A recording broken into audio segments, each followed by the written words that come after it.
Hello, you wonderful people, and welcome to another episode of Centric. This being a show where we talk about TV shows that are crime dramas. For today's episode, I'm going to talk about Only Murders in the Building, Season 4, Episode 7. Great episode. A lot of really interesting things went down in this episode, so let's break it down. So we're immediately picking where the last episode left off, and our trio are escaping, and they make their way to Charles' sister's house, Doreen, which I kind of already got spoiled on it because I got to this episode so late. So I already saw on Hulu they had uploaded like this clip where they got introduced. So I knew it was Melissa McCarthy, but I was like, oh, that's so cool. I do like the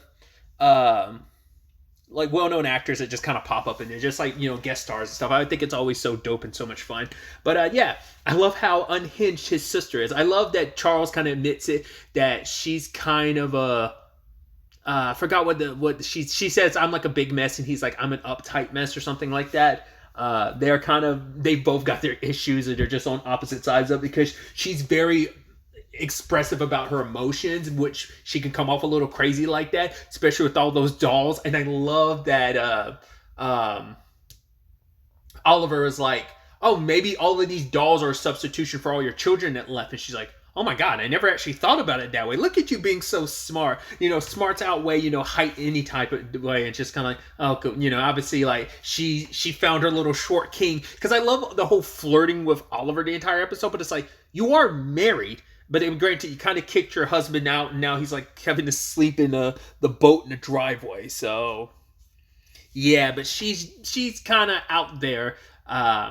Apparently, let's focus on her and Charles' relationship first.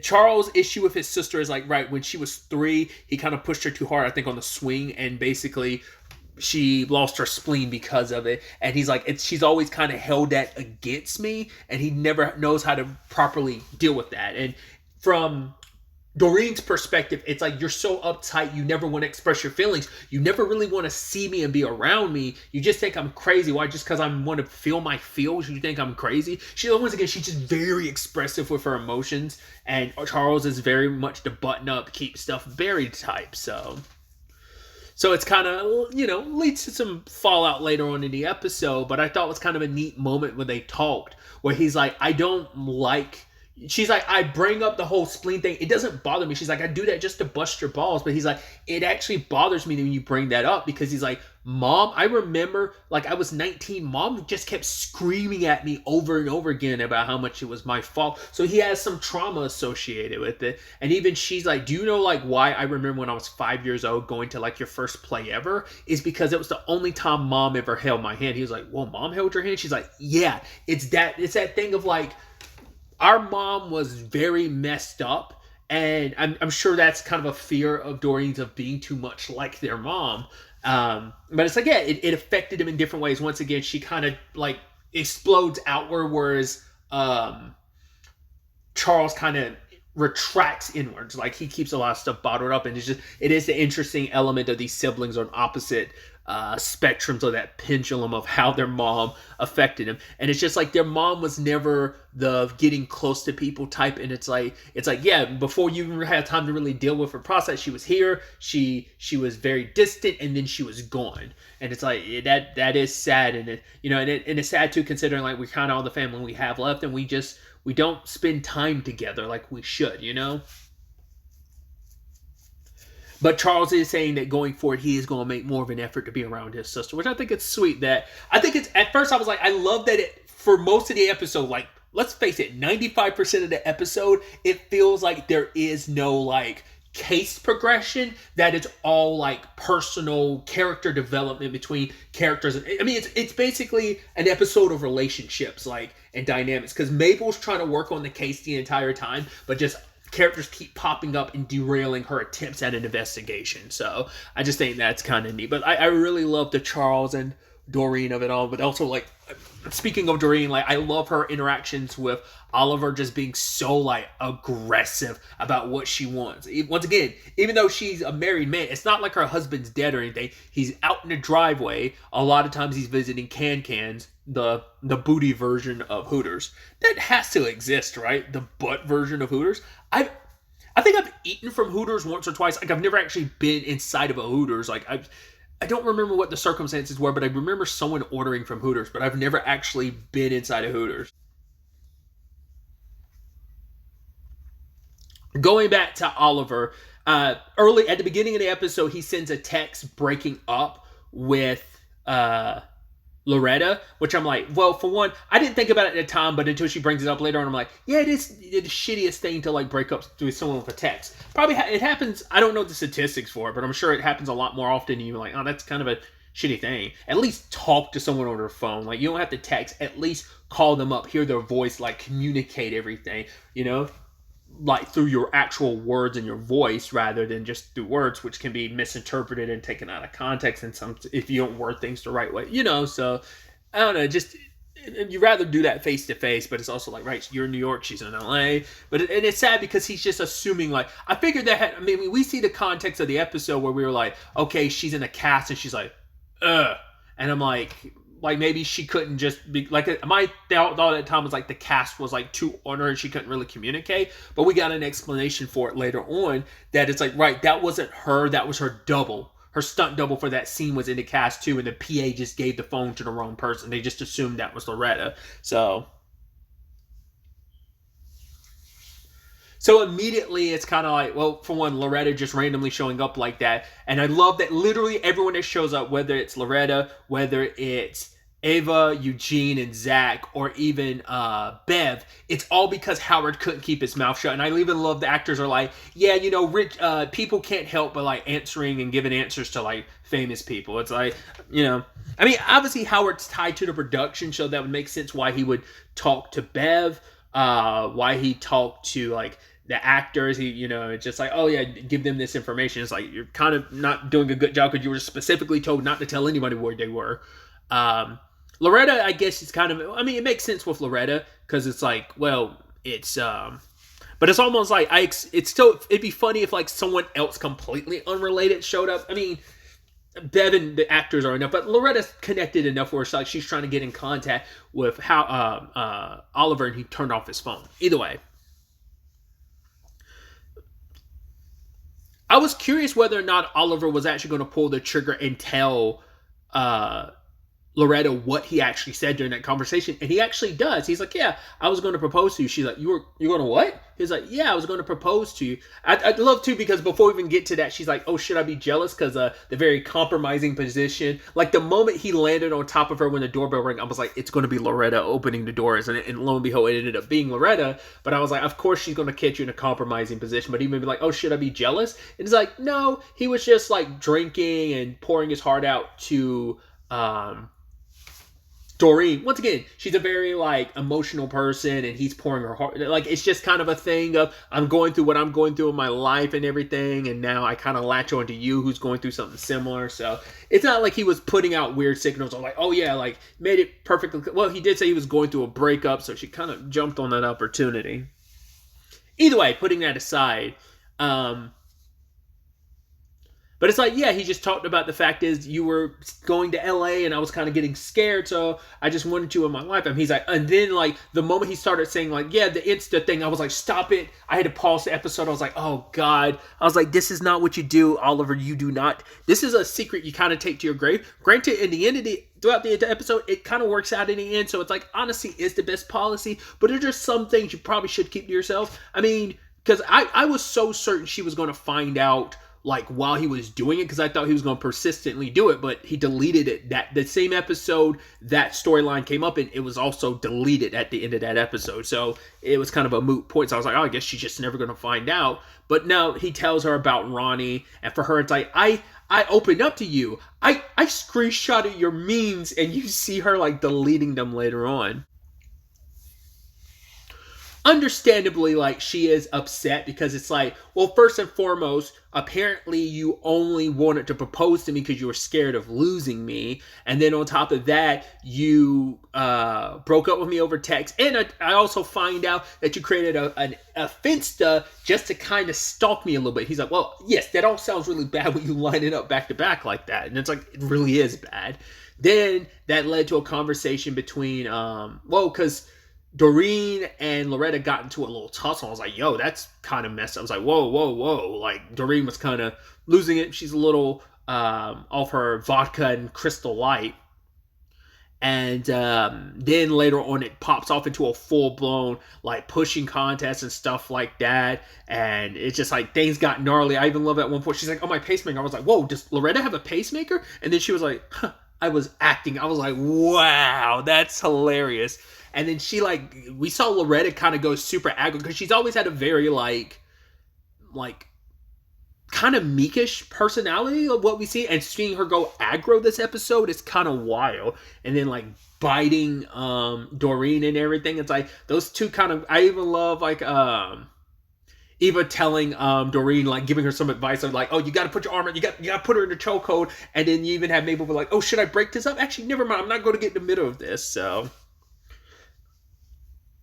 but yeah, it's a conversation about like, because Doreen had brought up the point of, yeah, so what if maybe he's not crazy, maybe he's just emotional. But it's like, yes, Oliver is a little crazy. He's like, when I first met you, I haven't been in a relationship in a very long time, and just being around you, I get a little crazy. But he's like, if my crazy is too much for you to handle, you need to run, you can run, you know? And she accepts him and pulls the bracelet off one of the dolls and proposes to him. And it's like, yeah, I've come to realize that you are a little crazy, but I've accepted all your crazy. I've already accepted all that crazy. Because she had given a specific, she's like, right, you tell all these stories about how you met Linda Carter, like 6 different ones. And she's like, I accept all your wild, crazy stories because I've accepted you for you. So I want to spend my lifetime with you. And she proposes to him. And I love the whole like little bit of, wait, is there any family money? And they laugh, and it's really beautiful and sweet. So I'm glad that relationship definitely got repaired this episode. So I thought that was neat.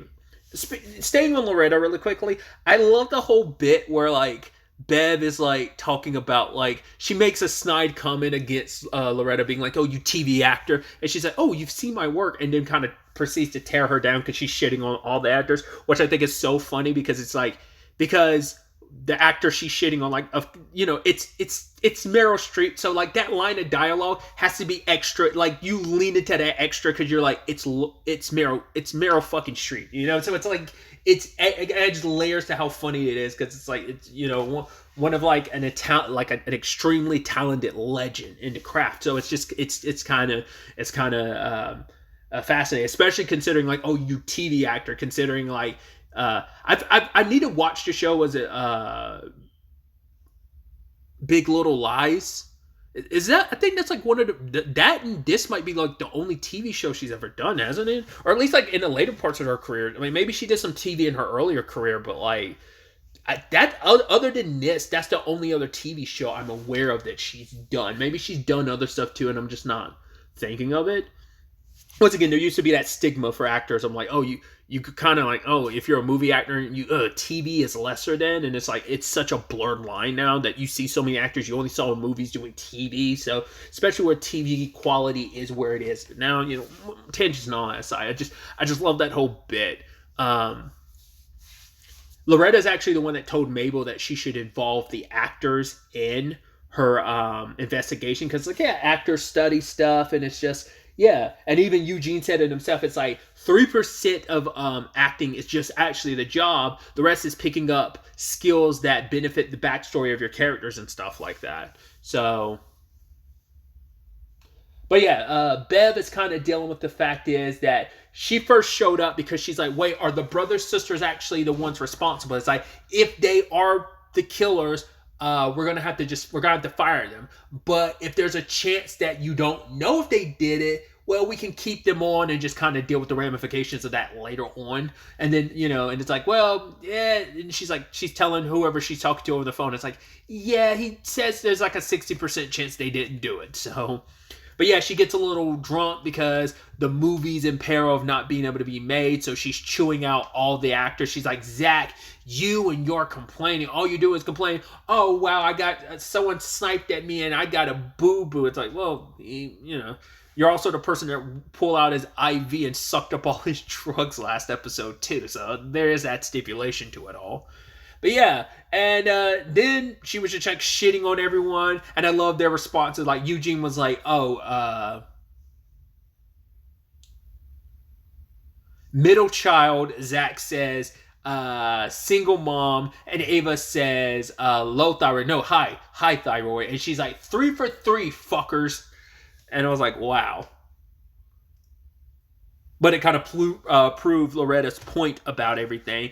And so Maple kind of ran down the investigation and told them everything they needed to know at this time. At the same time this is all going down, Howard is checking out these checks that were paid when someone's using Dudanov's name and stuff. And I love the way he was able to get the information. It's like, oh, you got this bodega cat. It's like, he could be the first guest on my podcast. It's like, even though we don't know where that's going, I don't know if you've really taken any steps forward. I mean, once again, Maple is a podcast producer, but she defined the role, but she hasn't really done much in the role aside from just all the stuff with the podcast. I forgot to talk about that. That was also a thing for Doreen, that it's like, for her, it's like her brother very rarely visited, and kind of being able to listen to the podcast is what kind of brought her closer to her brother. But it's also like, oh, here you are, like, having fun with all your friends. He's like, yeah, but it's about people getting murdered. She's like, yeah, but you make it sound so cozy. I'm like, okay. But either way, circling back, Howard discovered something because he sees all the signatures of Dudanov's are all different ones. It's like the person's not even signed it the same way. So we'll get to that in a second. But Bev's big declaration is like, oh my God, like, I got drunk, had a nap, and I was basically screaming at like a producer for like 2 hours, and now the movie's back on. I love Hollywood. It's like, I mean, I guess that's supposed to be like this very exaggerated nature of Hollywood, of like the love-hate roller coaster that is Hollywood. So yeah, the movie's back on, everything's great. And then our trio sits down and listens as the actors break it down about, oh yeah, there was a plot hole in season 1. Now I'm curious, like, you always wonder about stuff like that. Do the writers, like, did people point out certain plot holes of like, oh yeah, you never answered that back then? And then they go like, well, no, how about we take some of that stuff that people are like, well, we never answered this or that. Let's craft that into a new story. Like, I doubt they meant to do that. I mean, that's some 5D level stuff. If you're like 3 seasons later, we're going back to plot holes we had in season 1. I mean, you could always do that, because it could always just be the thing of, oh shit, we never did answer that, did we? Because once again, the dog getting poisoned, it's like, oh, we just assumed that was Jan. The note on our door, we assumed that was Jan as well. It's like, no, she's right-handed, not left-handed. Whoever left that note was left-handed, and you're like, interesting. And that's what this all stems back from. Because they were kind of getting into that maybe like last episode or episode before last, kind of getting into the whole aspect of maybe this has something to do with the podcast, but maybe like that this person has been after them for a hot minute. Once again, because the whole point was like Dudanov might have been dead for like 3 years, maybe. Because that's the last time the brothers, sisters were in contact with him, So I was like, yeah, maybe this has something to do with something you discovered back during season 1 and you just didn't realize it. And that seems to be the case. And we just don't know what the specifics of it are. But when you lay out all the information that they point out, like, and you compare that with what Saz had, it's like, oh, Little Pup or whatever, or Door Note. Those were all correlation and relations to stuff from season 1, the plot holes that are now being filled, that the killer of Dudanov is responsible for this. They were trying to shut it down all that time ago because they were concerned about something during season 1 was going to get revealed. And I think maybe it was, like I said, maybe even back then Dudanov was already dead, and they've just never, like, why wouldn't you dispose of like any remains back then? Like, not unless the person who killed Dudanov believed like, oh, like everything would get burned up, because maybe they didn't realize that Dudanov like had the same situation as Saz, where like those artificial like bones or whatever would still be behind. Like, I don't know. I mean, considering you burned Saz, I figured you would also see that too. Maybe it got buried underneath the ash, so they weren't aware of that case for Saz or Dudanov. I don't know. Because they had to have committed a crime around that time, and they were scared that our trio's investigation back then would have uncovered that at the same time. So it's like, while you're solving one murder, a killer was trying to make sure you didn't solve. Because that's the thing, like, has this killer been gunning for you the entire, like, season 2 and 3 and 4? I mean, 2 and 3 as well? well, no, definitely season 3 because that's when they actually caught up to you, but specifically season 2, like, and stuff like that. Like, did they give up the moment stuff went down where they found out, oh, you weren't any closer to figuring them out? Maybe that's why they didn't really make any moves until the end of season 3. And the only reason why they made moves is because for whatever reason, Saz discovered it. And I'm curious what sparked Saz to start looking into this stuff and find these plot holes that she wanted to talk about. So very, very interesting developments. And then we get our final little tag at the end of the episode where they look at the footage on the dates and anytime Dudanov's name came up, and it turns out it is all of the Westies. All the Westies we were introduced to are the ones signing off the checks. Now, I don't think they all killed Dudanov. I think what we're going to find out is they knew Dudanov was dead and they just didn't. I think I was about to say, like, it's definitely, like, fraud, so they're going to get in trouble for that. But, the whole, like, they probably found out Dudanov was dead, and they just took advantage of it. Like, they're probably not the killers, they're just people who found out about Dudanov's death and took advantage of it. Maybe they really are, because there are still, like, 3 episodes left in the season, so, once again, there's always room for, like, last-minute twists and turns, but I don't think they're responsible. I think they just, it's probably a thing of, I don't know if you can technically be charged for that, like, being aware of a crime being committed and did not saying anything from it. I mean, it all ties into the fraud because they found out about it and took advantage of it. They're the ones that say, like, oh, we get to live here cheap because of Dudanov. I'm curious, was that element true, or is that just bullshit to cover the fact that they knew Dudanov was dead, and so that's why they've been able to stay here so cheaply? It could still be, both things could be true. Like, that thing with Dudanov could have always been real, but then, after he died, they were able to take advantage of the situation even more. I don't know. It's going to be interesting to see where the next episode takes us with this. Obviously, like I said, I'm getting to this late, so the new episode dropped technically yesterday at the time we were recording this. So, I'm curious to see where all this takes us.